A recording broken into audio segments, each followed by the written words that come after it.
مالک بن Huwayrith رضی اللہ عنہ نے بیان کیا کہ ہم نبی کریم صلی اللہ علیہ وسلم کی خدمت میں حاضر ہوئے۔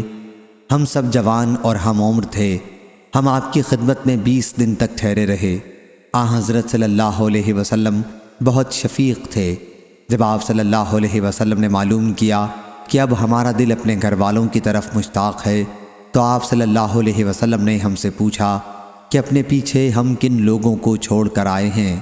ہم نے آپ کو بتایا تو آپ نے فرمایا کہ اپنے گھر چلے جاؤ اور ان کے ساتھ رہو اور انہیں اسلام سکھاؤ اور دین بتاؤ، اور بہت سی باتیں آپ نے کہیں جن میں بعض مجھے یاد نہیں ہیں اور بعض یاد ہیں، اور فرمایا کہ جس طرح مجھے تم نے نماز پڑھتے دیکھا اسی طرح نماز پڑھو۔ پس جب نماز کا وقت آ جائے تو تم میں سے ایک تمہارے لیے اذان کہے، اور جو عمر میں سب سے بڑا ہو وہ امامت کرائے۔ صحیح بخاری حدیث نمبر 7246۔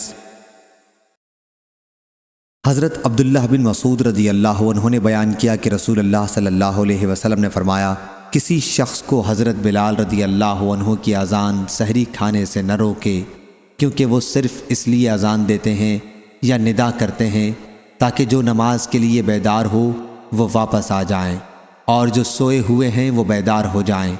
اور فجر وہ نہیں ہے جو اس طرح لمبی دھاری ہوتی ہے۔ یحییٰ نے اس کے اظہار کے لیے اپنے دونوں ہاتھ ملائے اور کہا یہاں تک کہ وہ اس طرح ظاہر ہو جائے، اور اس کے اظہار کے لیے انہوں نے اپنی دونوں شہادت کی انگلیوں کو پھیلا کر بتایا۔ صحیح بخاری حدیث نمبر 7247۔ عبداللہ بن دینار نے بیان کیا، انہوں نے عبداللہ بن عمر رضی اللہ عنہ سے سنا کہ نبی کریم صلی اللہ علیہ وسلم نے فرمایا، بلال رضی اللہ عنہ رمضان میں رات ہی میں اذان دیتے ہیں، وہ نماز فجر کی اذان نہیں ہوتی، پس تم کھاؤ پیو یہاں تک کہ عبداللہ بن ام مکتوم رضی اللہ عنہ اذان دیں تو کھانا پینا بند کر دو۔ صحیح بخاری حدیث نمبر 7248۔ عبداللہ بن مسعود رضی اللہ عنہ نے بیان کیا کہ نبی کریم صلی اللہ علیہ وسلم نے ہمیں ظہر کی 5 رکعت نماز پڑھائی، تو آپ سے پوچھا گیا نماز کی رکعتوں میں کچھ بڑھ گیا ہے؟ حضرت صلی اللہ علیہ وسلم نے دریافت فرمایا کیا بات ہے؟ صحابہ رضی اللہ عنہم نے کہا آپ نے 5 رکعت نماز پڑھائی ہے۔ پھر حضرت صلی اللہ علیہ وسلم نے سلام کے بعد 2 سجدہ سہو کے کیے۔ صحیح بخاری حدیث نمبر 7249۔ مالک نے بیان کیا، ان سے ایوب سختیانی نے، ان سے محمد بن سیرین نے، اور ان سے ابو ہریرہ رضی اللہ عنہ نے کہ رسول اللہ صلی اللہ علیہ وسلم نے 2 ہی رکعت پر مغرب یا عشاء کی نماز میں نماز ختم کر دی، تو ذوالدین نے کہا کہ یا رسول اللہ صلی اللہ علیہ وسلم نماز کم کر دی گئی ہے یا آپ بھول گئے ہیں؟ آپ نے پوچھا کیا ذوالدین صحیح کہتے ہیں؟ لوگوں نے کہا جی ہاں۔ پھر حضرت صلی اللہ علیہ وسلم کھڑے ہوئے اور 2 آخری رکعتیں پڑھیں، پھر سلام پھیرا، پھر تکبیر کہی اور سجدہ کیا، نماز کے عام سجدے جیسا یا اس سے طویل۔ پھر آپ نے سر اٹھایا، پھر تکبیر کہی اور نماز کے سجدے جیسا سجدہ کیا، پھر سر اٹھایا۔ صحیح بخاری حدیث نمبر 7250۔ عبداللہ بن عمر رضی اللہ عنہ نے بیان کیا کہ مسجد قباء میں لوگ صبح کی نماز پڑھ رہے تھے کہ ایک آنے والے نے ان کے پاس پہنچ کر کہا کہ رسول اللہ صلی اللہ علیہ وسلم پر رات قرآن کی آیت نازل ہوئی ہے، اور آپ صلی اللہ علیہ وسلم کو حکم دیا گیا ہے کہ نماز میں کعبے کی طرف منہ کر لیں، پس تم بھی اس طرف رخ کر لو۔ ان لوگوں کے چہرے شام یعنی بیت المقدس کی طرف تھے، پھر وہ لوگ کعبے کی طرف مڑ گئے۔ صحیح بخاری حدیث نمبر 7251۔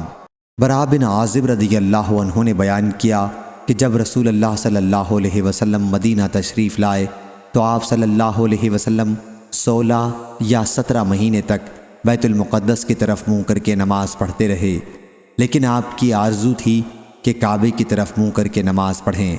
پھر اللہ تعالیٰ نے سورہ بقرہ میں یہ آیت نازل کی، ہم آپ کے منہ کے بار بار آسمان کی طرف اٹھنے کو دیکھتے ہیں، پس ان قریب ہم آپ کے منہ کو قبلے کی طرف پھیر دیں گے جس سے آپ خوش ہوں گے۔ چنانچہ رخ کعبے کی طرف کر دیا گیا۔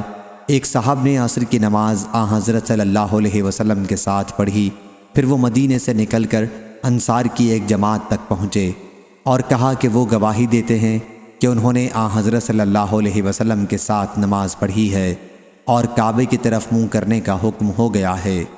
چنانچہ سب لوگ کعبہ رخ ہو گئے، حالانکہ وہ عصر کی نماز کے رکوع میں تھے۔ صحیح بخاری حدیث نمبر 7252۔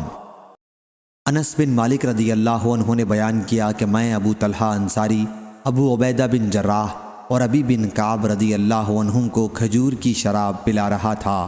اتنے میں ایک آنے والے شخص نے آ کر خبر دی کہ شراب حرام کر دی گئی ہے۔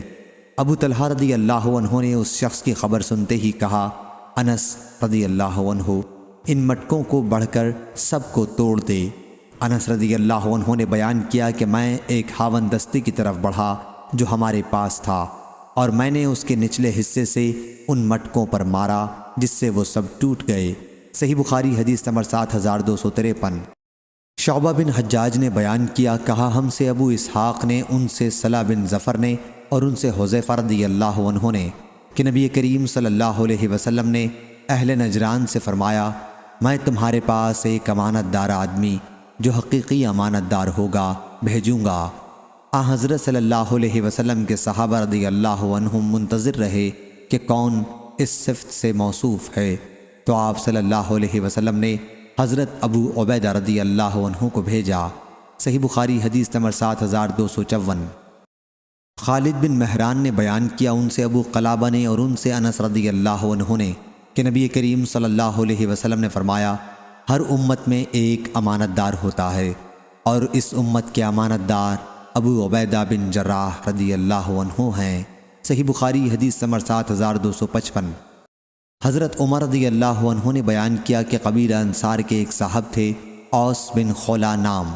جب وہ رسول اللہ صلی اللہ علیہ وسلم کی مجلس میں شرکت نہ کر سکتے اور میں شریک ہوتا تو انہیں آ کر حضرت صلی اللہ علیہ وسلم کی مجلس کی خبریں بتاتا، اور جب میں حضرت صلی اللہ علیہ وسلم کی مجلس میں شریک نہ ہو پاتا اور وہ شریک ہوتے تو وہ آ کر حضرت صلی اللہ علیہ وسلم کی مجلس کی خبریں مجھے بتاتے۔ صحیح بخاری حدیث نمبر 7256۔ شعبہ نے بیان کیا، ان سے زبید نے، ان سے سعد بن عبیدہ نے، ان سے ابو عبد الرحمن نے، اور ان سے حضرت علی رضی اللہ عنہ نے کہ نبی کریم صلی اللہ علیہ وسلم نے ایک لشکر بھیجا اور اس کا امیر ایک صاحب عبداللہ بن حذافہ سہمی رضی اللہ عنہ کو بنایا۔ پھر اس نے کیا کیا کہ آگ جلوائی اور لشکریوں سے کہا کہ اس میں داخل ہو جاؤ، جس پر بعض لوگوں نے داخل ہونا چاہا، لیکن کچھ لوگوں نے کہا کہ ہم آگ ہی سے بھاگ کر آئے ہیں۔ پھر اس کا ذکر حضرت صلی اللہ علیہ وسلم سے کیا تو آپ نے ان سے فرمایا، جنہوں نے آگ میں داخل ہونے کا ارادہ کیا تھا، اگر تم اس میں داخل ہو جاتے تو اس میں قیامت تک رہتے۔ اور دوسرے لوگوں سے کہا کہ اللہ تعالیٰ کی نافرمانی میں کسی کی اطاعت حلال نہیں ہے، اطاعت صرف نیک کاموں میں ہے۔ صحیح بخاری حدیث نمبر 7257۔ ابو ہریرہ رضی اللہ عنہ نے بیان کیا کہ ہم رسول اللہ صلی اللہ علیہ وسلم کے پاس موجود تھے کہ دیہاتیوں میں سے ایک صاحب کھڑے ہوئے اور کہا کہ یا رسول اللہ صلی اللہ علیہ وسلم، کتاب اللہ کے مطابق میرا فیصلہ فرما دیجئے۔ اس کے بعد ان کا مقابل فریق کھڑا ہوا اور کہا، انہوں نے صحیح کہا یا رسول اللہ صلی اللہ علیہ وسلم، ہمارا فیصلہ کتاب اللہ کے مطابق کر دیجئے اور مجھے کہنے کی اجازت دیجئے۔ حضرت صلی اللہ علیہ وسلم نے فرمایا کہ کہو۔ انہوں نے کہا کہ میرا لڑکا ان کے یہاں مزدوری کیا کرتا تھا، اسیف بمانی اجیر مزدور ہے، پھر اس نے ان کی عورت سے زنا کر لیا، تو لوگوں نے مجھے بتایا کہ میرے بیٹے پر رجم کی سزا ہوگی، لیکن میں نے اس کی طرف سے 100 بکریوں اور ایک باندی کا فدیہ دیا اور لڑکے کو چھڑا لیا۔ پھر میں نے اہل علم سے پوچھا تو انہوں نے بتایا کہ اس کی بیوی پر رجم کی سزا لاگو ہوگی، اور میرے لڑکے کو 100 کوڑے اور 1 سال کے لیے جلا وطنی کی۔ حضرت صلی اللہ علیہ وسلم نے فرمایا کہ اس ذات کی قسم جس کے ہاتھ میں میری جان ہے، میں تمہارے درمیان کتاب اللہ کے مطابق فیصلہ کروں گا، باندی اور بکریاں تو اسے واپس کر دو، اور تمہارے لڑکے پر 100 کوڑے اور 1 سال جلا وطنی کی سزا ہے۔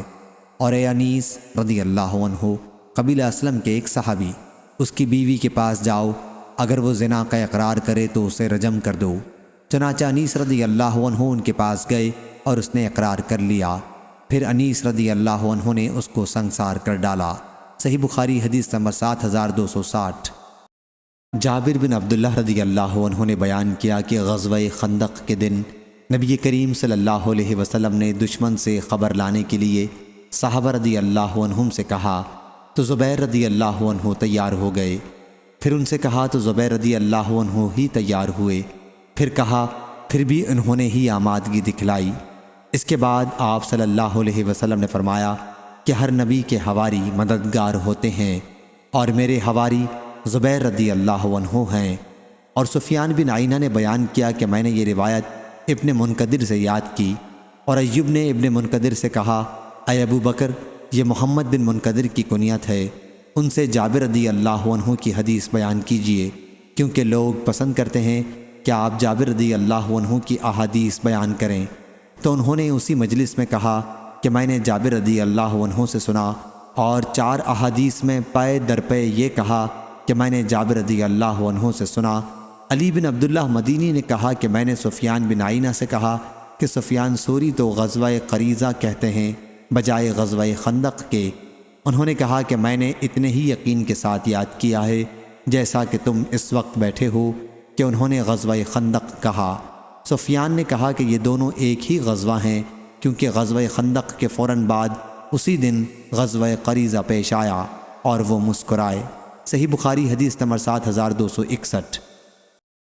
حماد بن زید نے بیان کیا، ان سے ایوب نے، ان سے ابو عثمان نے، اور ان سے ابو موسیٰ رضی اللہ عنہ نے کہ نبی کریم صلی اللہ علیہ وسلم ایک باغ میں داخل ہوئے اور مجھے دروازے کی نگرانی کا حکم دیا۔ پھر ایک صحابی آئے اور اجازت چاہی۔ حضرت صلی اللہ علیہ وسلم نے فرمایا کہ انہیں اجازت دے دو اور انہیں جنت کی بشارت دے دو۔ وہ ابو بکر رضی اللہ عنہ تھے۔ پھر عمر رضی اللہ عنہ آئے۔ حضرت صلی اللہ علیہ وسلم نے فرمایا کہ انہیں اجازت دے دو اور انہیں جنت کی بشارت دے دو۔ پھر عثمان رضی اللہ عنہ آئے۔ حضرت صلی اللہ علیہ وسلم نے فرمایا کہ انہیں بھی اجازت دے دو اور جنت کی بشارت دے دو۔ صحیح بخاری حدیث نمبر 7262۔ عمر رضی اللہ عنہ نے بیان کیا کہ میں حاضر ہوا تو رسول اللہ صلی اللہ علیہ وسلم اپنے بالا خانے میں تشریف رکھتے تھے، اور آپ کا ایک کالا غلام سیڑھی کے اوپر نگرانی کر رہا تھا۔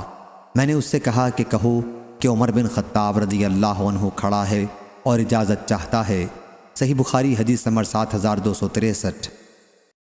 عبداللہ بن عباس رضی اللہ عنہ نے خبر دی کہ رسول اللہ صلی اللہ علیہ وسلم نے کسریٰ پرویز شاہ ایران کو خط بھیجا، اور قاصد عبداللہ بن حذافہ رضی اللہ عنہ کو حکم دیا کہ خط بحرین کے گورنر منذر بن ساوی کے حوالے کریں، وہ اسے کسریٰ تک پہنچائے گا۔ جب کسریٰ نے وہ خط پڑھا تو اسے پھاڑ دیا۔ مجھے یاد ہے کہ سعید بن مسیب نے بیان کیا کہ حضرت صلی اللہ علیہ وسلم نے اسے بد دعا دی کہ اللہ انہیں بھی ٹکڑے ٹکڑے کر دے۔ صحیح بخاری حدیث نمبر 7264۔ یحییٰ قطان نے بیان کیا، ان سے یزید بن ابی عبید نے، ان سے سلمہ بن اکوع رضی اللہ عنہ نے کہ رسول اللہ صلی اللہ علیہ وسلم نے قبیلہ اسلم کے ایک صاحب ہند بن اسما سے فرمایا کہ اپنی قوم میں یا لوگوں میں اعلان کر دو عاشورے کے دن کہ جس نے کھا لیا ہو وہ اپنا بقیہ دن بن کھائے پورا کرے، اور جس نے نہ کھایا ہو وہ روزہ رکھے۔ صحیح بخاری حدیث نمبر 7265۔ 1266۔ بیان کیا کہ ابن عباس رضی اللہ عنہ مجھے خاص اپنے تخت پر بٹھا لیتے تھے۔ انہوں نے ایک بار بیان کیا کہ قبیلہ عبد القیس کا وفد آیا۔ جب وہ لوگ نبی کریم صلی اللہ علیہ وسلم کی خدمت میں پہنچے، حضرت صلی اللہ علیہ وسلم نے پوچھا کس قوم کا وفد ہے؟ انہوں نے کہا کہ ربیعہ قبیلے کا۔ عبد القیس اسی قبیلے کی ایک شاخ ہے۔ حضرت صلی اللہ علیہ وسلم نے فرمایا کہ مبارک ہو اس وفد کو، یا یوں فرمایا کہ مبارک ہو بلا رسوائی اور شرمندگی اٹھائے آئے ہو۔ انہوں نے کہا یا رسول اللہ صلی اللہ علیہ وسلم، ہمارے اور آپ کے بیچ میں مضر کافروں کا ملک پڑتا ہے، آپ ہمیں ایسی بات کا حکم دیجئے جس سے ہم جنت میں داخل ہوں اور اپنے پیچھے رہ جانے والوں کو بھی بتائیں۔ پھر انہوں نے شراب کے برتنوں کے متعلق پوچھا تو وہاں حضرت صلی اللہ علیہ وسلم نے انہیں 4 چیزوں سے روکا اور 4 چیزوں کا حکم دیا۔ آپ نے ایمان باللہ کا حکم دیا۔ دریافت فرمایا جانتے ہو ایمان باللہ کیا چیز ہے؟ انہوں نے کہا کہ اللہ اور اس کا رسول زیادہ جانتے ہیں۔ فرمایا کہ گواہی دینا کہ اللہ کے سوا اور کوئی معبود نہیں، اور محمد صلی اللہ علیہ وسلم اللہ کے رسول ہیں، اور نماز قائم کرنے کا حکم دیا۔ اور زکوٰۃ دینے کا۔ میرا خیال ہے کہ حدیث میں رمضان کے روزوں کا بھی ذکر ہے اور غنیمت میں سے 5واں حصہ بیت المال میں دینا۔ اور آپ نے انہیں دبا، حنتم، مزفت اور نقیل کے برتن جن میں عرب لوگ شراب رکھتے اور بناتے تھے کے استعمال سے منع کیا، اور بعض اوقات مقیر کہا۔ فرمایا کہ انہیں یاد رکھو اور انہیں پہنچا دو جو نہیں آ سکے ہیں۔ صحیح بخاری حدیث نمبر 7266۔ توبہ بن کیسان عنبری نے بیان کیا کہ مجھ سے شعبی نے کہا کہ تم نے دیکھا امام حسن بصری نبی کریم صلی اللہ علیہ وسلم سے کتنی حدیث مرسلاً روایت کرتے ہیں۔ میں ابن عمر رضی اللہ عنہ کی خدمت میں تقریباً 2.5 سال رہا، لیکن میں نے ان کو حضرت صلی اللہ علیہ وسلم سے اس حدیث کے سوا اور کوئی حدیث بیان کرتے نہیں سنا۔ انہوں نے بیان کیا کہ نبی کریم صلی اللہ علیہ وسلم کے صحابہ رضی اللہ عنہم میں سے کئی اصحاب، جن میں سعد رضی اللہ عنہ بھی تھے، دسترخوان پر بیٹھے ہوئے تھے۔ لوگوں نے گوشت کھانے کے لیے ہاتھ بڑھایا تو ازواج مطہرات میں سے ایک زوجہ مطہرہ ام المومنین میمونہ رضی اللہ عنہا نے آگاہ کیا کہ یہ سانڈے کا گوشت ہے۔ سب لوگ کھانے سے رک گئے۔ حضرت صلی اللہ علیہ وسلم نے فرمایا کہ کھاؤ۔ آپ نے کلوہ فرمایا یا اطعمو، اس لیے کہ حلال ہے، یا فرمایا کہ اس کھانے میں کوئی حرج نہیں، البتہ یہ جانور میری خوراک نہیں ہے، مجھ کو اس کے کھانے سے ایک قسم کی نفرت آتی ہے۔ صحیح بخاری حدیث نمبر 7267۔